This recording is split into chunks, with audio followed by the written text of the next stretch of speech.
Hello, beautiful souls. Welcome back to the Lift Oneself podcast. I'm your host, Nat, and today we're diving into something that's been showing up in so many of your messages: boundaries. After our last episode, one listener sent me a message which particularly stopped me in my tracks. I quote, "Sometimes it's hard because there is a lot of love, and you feel like you have to explain why you're stepping away.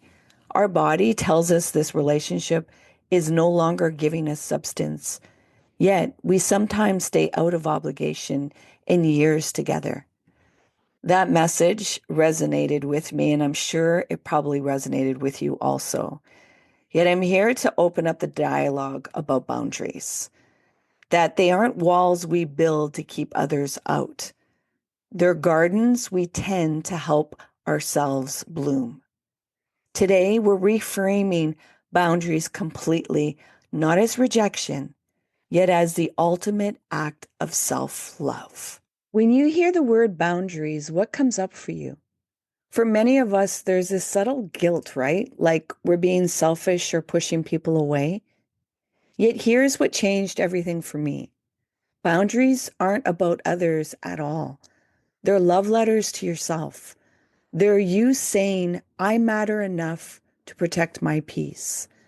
Have you ever noticed how sometimes it's easier to choose anger and walk away than to feel the love that's still there while honoring your boundaries?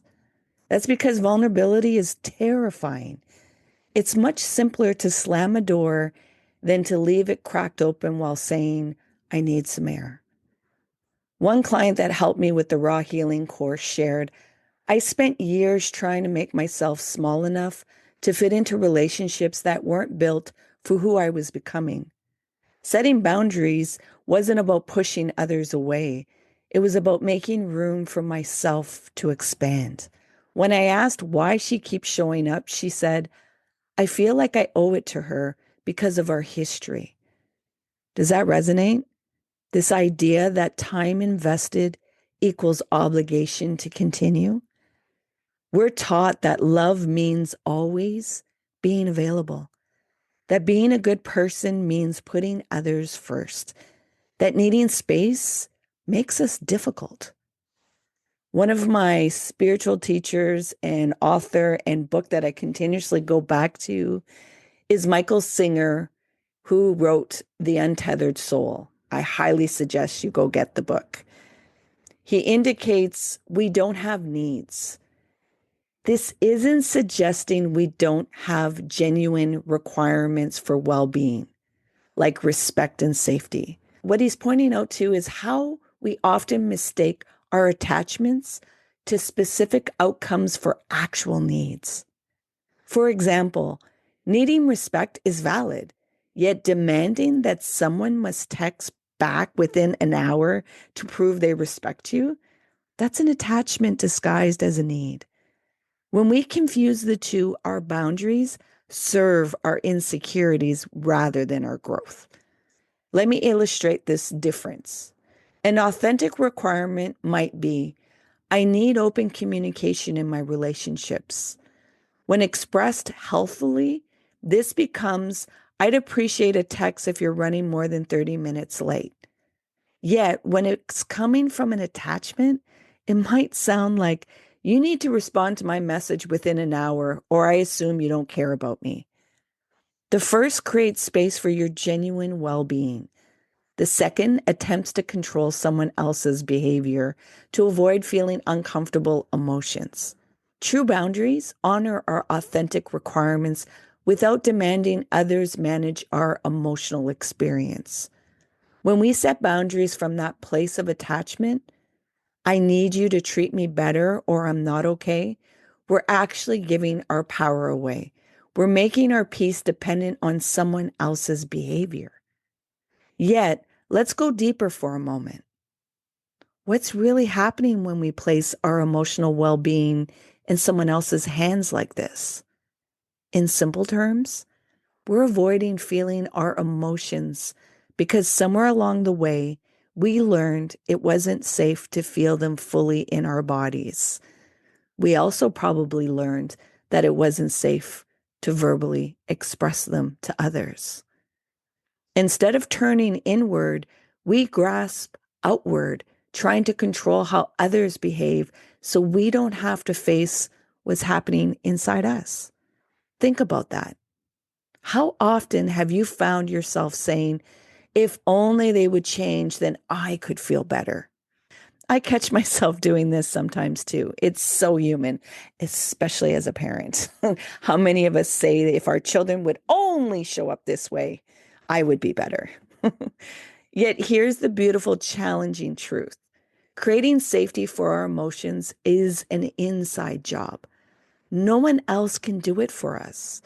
When we learn to create that internal container to say, I can be with this discomfort, I can hold this fear, I can witness this anger without being overwhelmed, something magical happens. Our boundaries transform. They're no longer desperate attempts to control others so we can feel okay. They become clear, calm declarations of what works for us, spoken from a place of wholeness rather than lack. One practice that changed everything for me was simply placing a hand on my heart when difficult emotions arise and whispering, I'm here with you. I'm listening. Just that small act of turning toward what I was feeling rather than immediately trying to fix it outside myself, it rewired something fundamental in how I relate to others. True boundaries come from abundance, from knowing you are already whole. They're not desperate pleas. They're calm declarations of your worth. They say, I know who I am, and this is how I choose to be treated. Let's share a quick mindful moment together. If it's safe to do so, gently close your eyes and notice your breath. Notice what sensations arise when you think of a relationship where boundaries feel difficult. There's probably a lot of feelings or sensations coming up in this thought. It's okay. Let them come up. You're safe to feel. You're safe to let go. Just observe without immediately labeling them as good or bad. As you breathe in, say to yourself, I listen with curiosity. As you breathe out, say to yourself, I discern with wisdom. Continue taking a few more breaths, stating those statements to yourself. And when you're ready, you're going to gently open your eyes while staying with your breath. Now, what does it look like to create boundaries from self-understanding rather than fear? I've created a framework I call trust. Now, let me break that down for you. T, tune into your body's signals with discernment. That knot in your stomach when someone texts, it's information, not necessarily a command to avoid.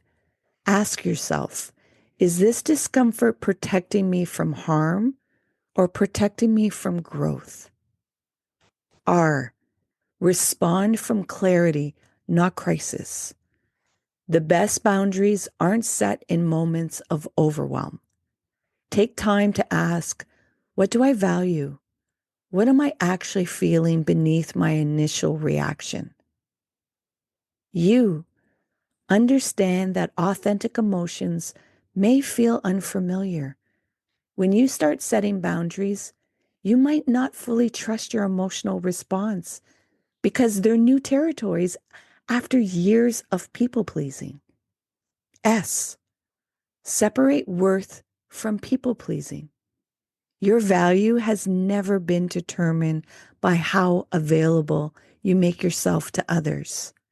Real love expands with healthy boundaries. And T, take ownership of your evolution. Your boundaries will change as you grow. The boundaries you need today might be different from what you needed yesterday or what you'll need this evening. And that's perfectly okay. Let me share something deeply personal. For years, I ignored my body's signals and pushed through discomfort. I'd say yes to others when I was depleted, smile through the exhaustion, yet crash for days after.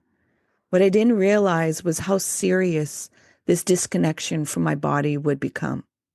Eventually, I was diagnosed with brain lesions and given 6 months to live. The doctors couldn't even name what was happening. They just knew my body was in crisis. That experience taught me something profound.